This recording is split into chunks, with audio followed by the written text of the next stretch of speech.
माता की जय, राजराजेश्वरी माता की जय, जगदम्बे ब्रह्मा माँ जगदम्बे दुर्गा मैया की जय, ब्रह्मा माँ नर्मदा मैया की जय, शेरावाली माता की जय, चामुंडा देवी की जय, भद्रकाली माता की जय, महासरस्वती माता की जय।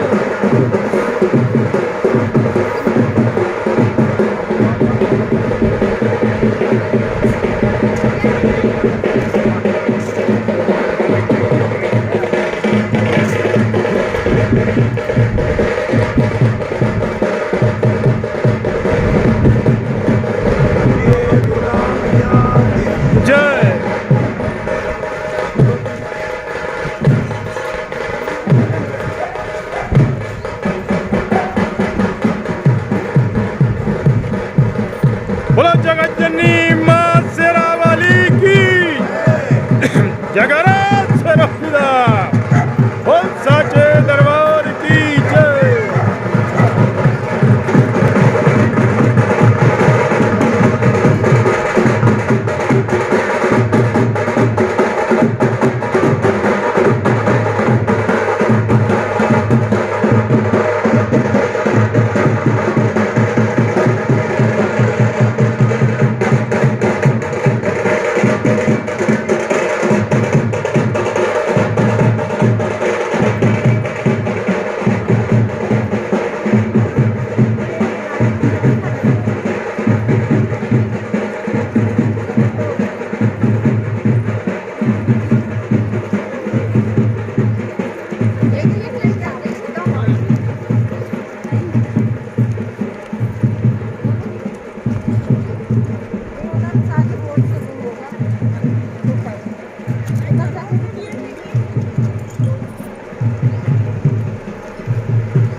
ओम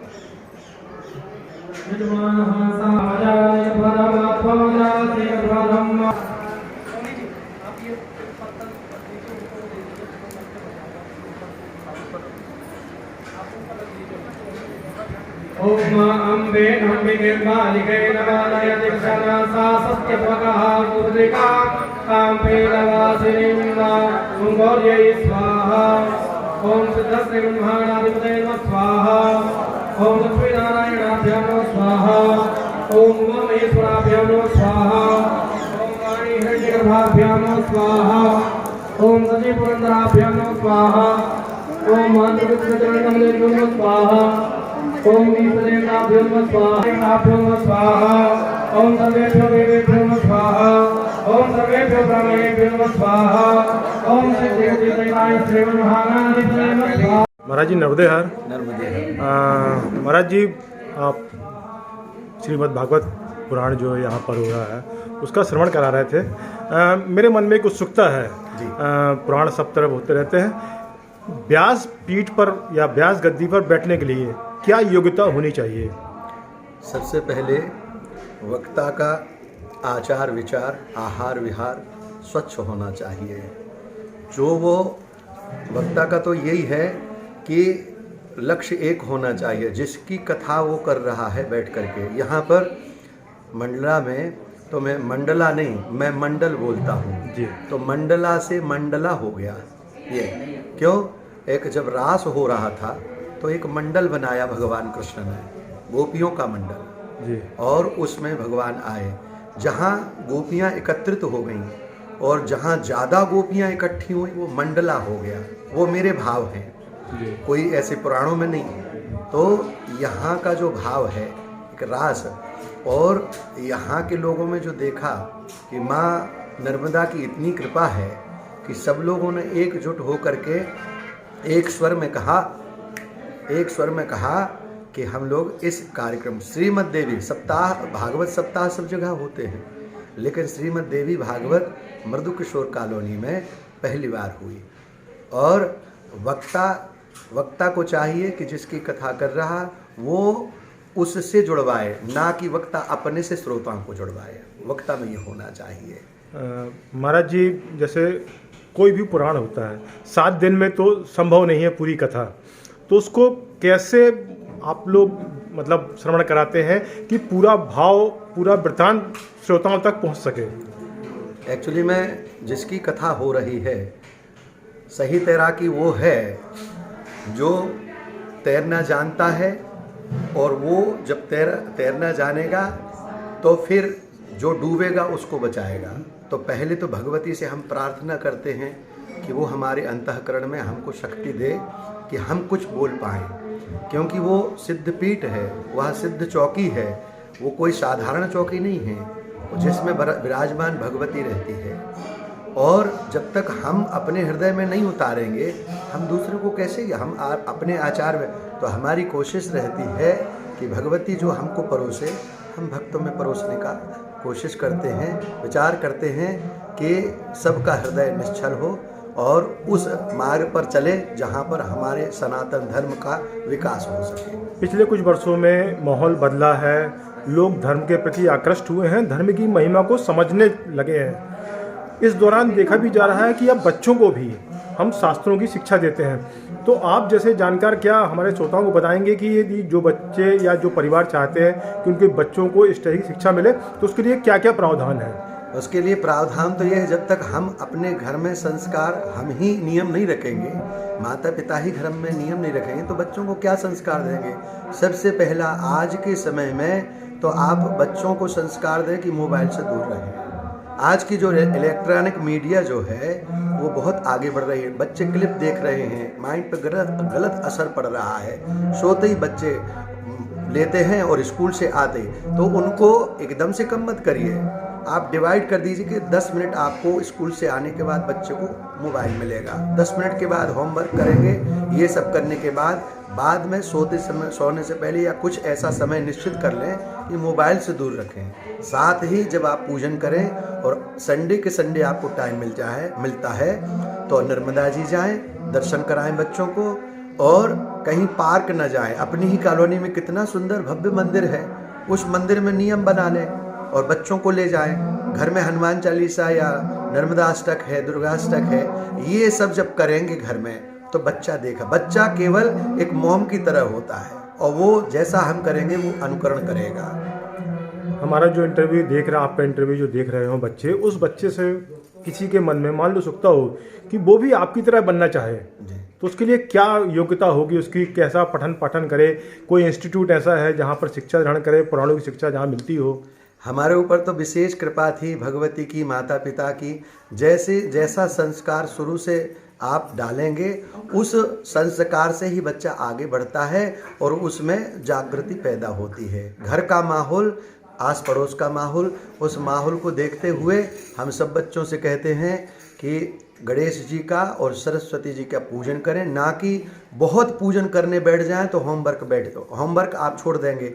इसलिए हम सब बच्चों को यही सलाह देते हैं कि गणेश जी की प्रार्थना करके धूप चढ़ाओ और सरस्वती माता से प्रार्थना करके माँ पिताजी को प्रणाम करके स्कूल जाओ, उसमें ही आपको आगे बढ़ना है। संस्कृत का हमारे शास्त्र में बड़ा महत्व है और संस्कृत को ऐसी लैंग्वेज कहा जाता है, साइंटिफिक लैंग्वेज है, जो उससे मन, वाणी, आत्मा की शुद्धि होती है। तो आप चाहेंगे कि लोगों को या घर में हम बोलचाल में या पूजा में संस्कृत का धीरे धीरे प्रभाव जो है उसको बढ़ाने लगे? उसको तो हमारे भारत के योग्य प्रधानमंत्री माननीय श्री नरेंद्र मोदी जी भी संस्कृत को आगे बढ़ाने के लिए योगी जी लगे हैं। हमारे एमपी में भी हैं जो हमारे मुख्यमंत्री मोहन यादव जी हैं, वो संस्कृत को आगे बढ़ा रहे हैं। अगर आसपास आपके कोई संस्कृत का विद्यालय है या कोई जानकार है तो पेरेंट्स को चाहिए कि बच्चों को थोड़ा सा समय दें और संस्कृत का अध्ययन करवाएं। ना मोबाइल में भी सब कुछ मिलता है आजकल, मोबाइल में ये सब ना देख करके और रील ना देख करके ये संस्कृत भी आप पढ़ सकते हैं। साधन बहुत से हैं, डिपेंड अपने ऊपर कि आप उसको कितना ग्रहण करते हैं। एक विचार और मन में बार बार प्रश्न कौनता है, जैसे पुराण जो श्रीमद् भागवत पुराण हो गई, शिव पुराण हो गया, नर्मदा पुराण हो गया, रामचरित मानस की बात करें हम, तो ये जितने भी पुराण हैं इनमें किसी न किसी एक इष्ट को सबसे बढ़कर बताया गया है। तो यदि हम सार्वभौम रूप से देखें तो कौन शिव शक्ति कौन बड़ा है? देखिए, अगर बुद्धि चाहिए तो गणेश जी की, हमारे सनातन धर्म में यही तो फायदा है। हमारे दूसरे धर्म में केवल एक है, कोई ऑप्शन ही नहीं है। हमारे गुरुजी कहते हैं कोई ऑप्शन नहीं है। लेकिन बुद्धि चाहिए तो गणेश के पास जाओ, शक्ति चाहिए तो दुर्गा के पास जाओ।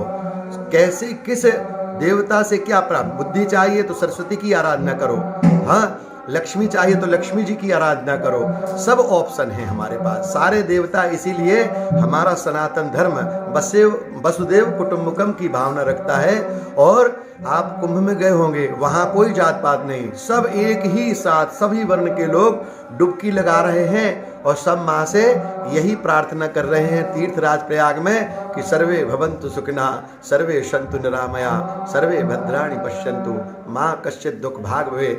सभी धर्म, कोई भी धर्म में ये नहीं है, लेकिन हमारा सनातन धर्म कहता है कि सब सुखी रहें, सब निरोग रहें, सबका कल्याण हो और सब स्वस्थ रहें। आपने 7 दिन तक बहुत अच्छी कथा श्रवण कराई, हमारे 9 दिन तक, क्षमा कीजिएगा।